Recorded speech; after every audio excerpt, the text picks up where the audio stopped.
as religious groups, and this is not the first instance na dahil nahimong commotion sa ini sila na grupo. There was a time na they were already being arrested during COVID time for illegal activity against the protocols during the time ng COVID protocols. There was also a time na nag-occupy sila illegally ng property diri sa may barangay Mabwa, and na-disperse man sad nato peacefully at that time. And then so doon ni mga kaso actually. So anato himon ko man is we will increase monitoring ng mga zompa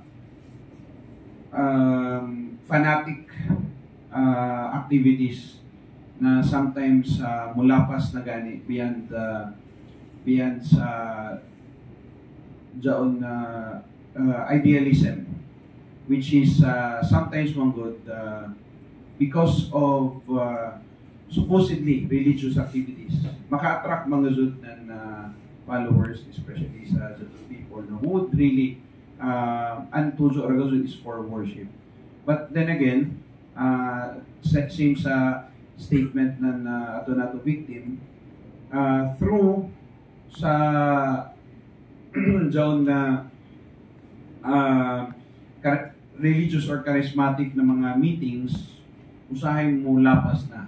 So that's why ako sa panawagan na sa tanan dili gamiton ng rason or pag-ilad na because na jaoy mga motuo nagamito na for illegal. We respect all activities as long as it is within the bounds of the law. And when it oversteps, then we will not tolerate those.